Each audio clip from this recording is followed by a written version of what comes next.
Halo semua, apa kabar?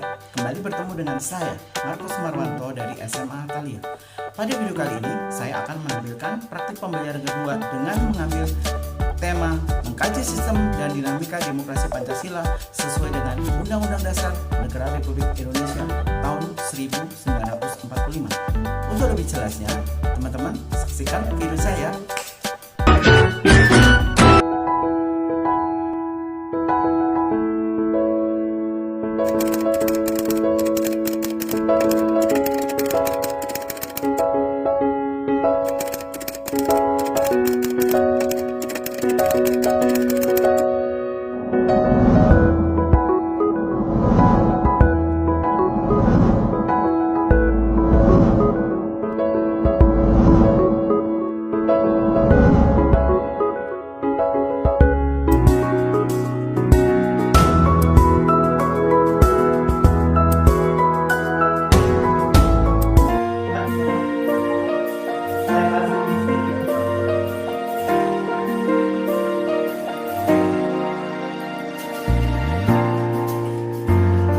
Jadi kalian tugasnya adalah mengisi amandemennya dari yang setting kalau setelah akan literasi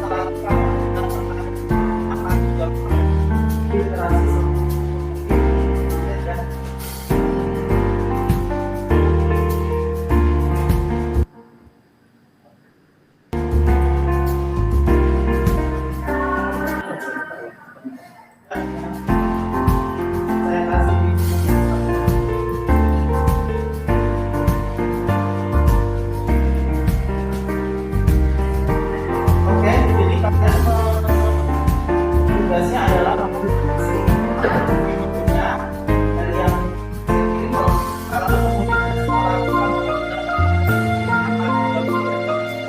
literasi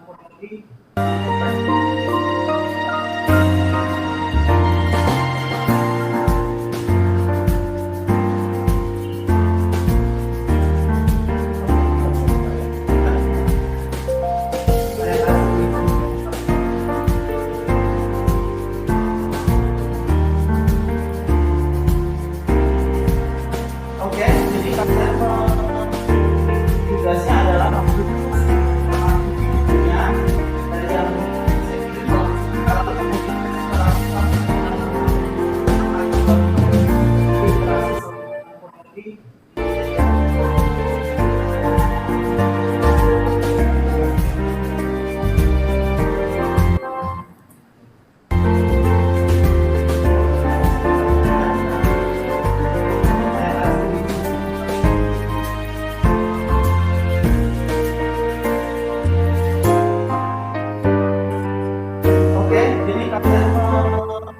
kalau demokrasi bisa?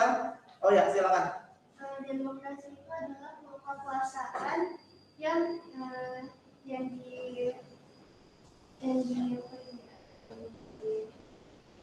Demokrasi. kekuasaan yang didapat dari rakyat untuk rakyat dan oleh rakyat. Oke, Mabel menjawab ya, saya tegaskan demokrasi adalah kekuasaan yang berasal dari rakyat, oleh rakyat dan untuk rakyat. Nah, kemudian tadi kan Mabel menjelaskan yang ini ya. Ini sudah pengertiannya, kita langsung merupakan ciri ya. Kalau menurut para ahli, kalian bisa pelajari di e-booknya ya. Nah, kita lihat nih, kehendak dan kepentingan rakyat. Jadi ketika menjalankan kekuasaan di sini adalah atas dasar kepentingan rakyat. Saya minta contohnya. Menurut saya, jadi contohnya itu pemerintah ngelakuin sebuah rapat untuk menggantikan peraturan UUD. Jadi pemerintah mengadakan suatu rapat untuk melakukan amandemen Undang-Undang Dasar ya. Oke, benar ya, boleh, bisa. Ada kekuasaan apa saja di Indonesia? Yudikatif, ayo ya, yudikatif, legislatif, paham ya? Yudikatif, legislatif dan eksekutif. Nah, ya, Lalu ada mekanisme dan tanggung jawab pemerintah. Apakah pemerintah yang dipilih menjadi seorang presiden atau kepala daerah akan bertanggung jawab kepada rakyat? Contohnya, cara menyampaikan pendapat itu dibedakan menjadi demokrasi langsung dan tidak langsung. Nah, sekarang apa arti demokrasi langsung? Ya, Dira silakan. Demokrasi langsung adalah demokrasi di mana rakyat langsung menyalurkan pendapatnya. Oke. Lalu demokrasi yang tidak langsung? Kalau tidak langsung itu Bisa? melalui sistem perwakilan. Demokrasi yang di dalam melaksanakan kekuasaan pendapatnya melalui lembaga perwakilan. Oke. Yang ketiga, demokrasi referendum. Siapa yang mau jawab? Itu biasa rakyatnya memilih wakilnya untuk duduk di dalam lembaga perwakilan rakyat, tetapi wakil rakyat dalam menjalankan tugasnya diawasi rakyat melalui referendum. Arti referendum berarti rakyat melalui referendum. Pengertiannya benar, tapi pengertian referendum apa? Ada yang tahu referendum apa? Kepada rakyat tentang persetujuan undang-undang. Ada dua tuh. Ada yang tahu apa referendum apa saja?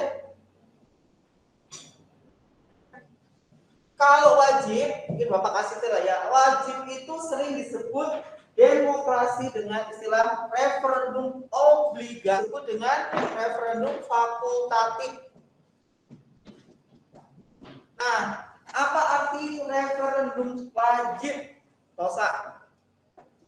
Tunjuk nih kalau nggak mau kelas IPS harusnya aktif loh ya. Referendum wajib apa? Tosa? Joshua Santosa? Mendasar. Contohnya itu kayak ketika ada perubahan mendasar atau undang-undang dasar. Oke. Referendum wajib ada permintaan pendapat dari rakyat tentang perjuangan suatu undang-undang, misalnya tentang perubahan undang-undang dasar. Ya, jadi harus dilakukan permintaan dari rakyat tentang pemilihan yang keras. Dilaksanakan tidak dalam waktu tertentu setelah suatu rancangan undang-undang diumumkan. Sejumlah rakyat menentukan di hadapan referendum. Jika dalam waktu tertentu tidak ada pemerintahan dari rakyat, RUU itu tidak dapat menjadi undang-undang yang bersifat. Oke, jika dalam suatu rancangan undang-undang tidak ada permintaan untuk melakukan suatu persetujuan, maka tidak perlu dilakukan referendum, tapi otomatis RUU berubah menjadi undang-undang. Selanjutnya, ini jenis sudah ya. Kita masuk ke, nah, sekarang demokrasi berdasarkan apa? Demokrasi berdasarkan hubungan antara kelengkapan negara. Yang parlementer, siapa mau jawab? Ya udah, gantian. Sama demokrasi yang di dalam kekuasaan dijalankan oleh parlemen, ya. Demokrasi parlementer istilahnya ya, saya ingatkan sama dengan demokrasi liberal, ya. Jadi kalau demokrasi oleh parlemen siapa? Ya jelas lembaga proyek atau DPR. Nah, demokrasi ini berarti yang menjalankan pemerintahan siapa? Berarti kepala negara ya, pemerintahnya oleh parlemen. Nah, sekarang nih demokrasi presidensial. Ya, silakan. Demokrasi presidensial ini adalah demokrasi dengan pemerintah yang dijalankan oleh presiden. Demokrasi yang dijalankan oleh presiden berarti para menteri diangkat dan bertanggung kepada siapa? Presiden ya. Jadi titik pusatnya adalah di sini pemimpinnya negara dan kepala apa? Kepala pemerintahan, betul. Satu ya. Ini presiden. Kemudian kepala pemerintahannya DPR atau parlemen ya. Paham ya pengertiannya ya? Nah, ini demokrasi berdasarkan hubungan antara kelengkapan negara.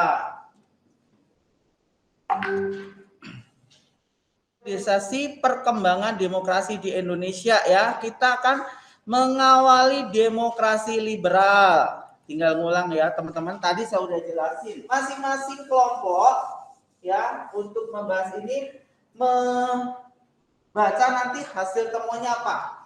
Kurun waktu 1750 sampai 5 Juli itu terdapat peristiwa apa yang melatar belakangi demokrasi liberal.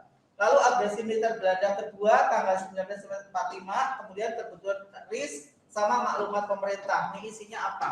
Ya, silakan. Diskusinya 3 menit cukup ya? 3 menit cukup nggak? 5 menit? Ya, oke silakan. Link atau di buku literaturnya ya. Nanti kemudian kasih jawabannya. Jadi nanti kita 12:38. Oke, silakan diskusi. Ya, ini tentang kurun waktu jadi terdapat peristiwa apa?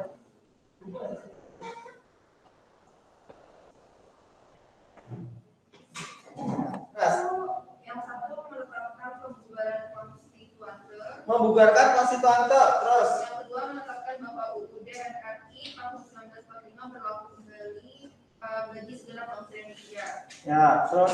Itu yang terakhir ketiga pembentukan MPRS dan DPRS dalam waktu singkat. Ya, teman-teman sudah menjawab benar ya. Yang pertama adalah memberlakukan kembali Undang-Undang Dasar 1945, lalu membubarkan konstituante, kemudian yang ketiga apa tadi? Membentuk MPR dan DPS. Tambahan satu dari Bapak ya. Tidak berlaku lagi UUD 50.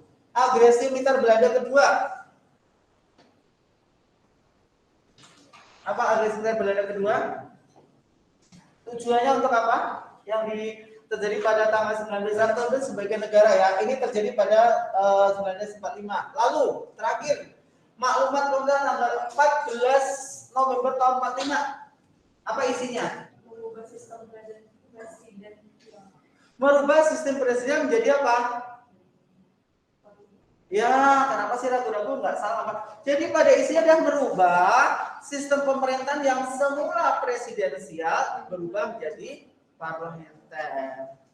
Oke ya, ini latar belakang daripada demokrasi liberal ya. Nah sekarang kita masuk ke apa sih demokrasi liberal? Tadi di awal sudah kita bahas. Ada 4 poin yang saya tampilkan. Coba kalian amatin ya. Luasnya, ya?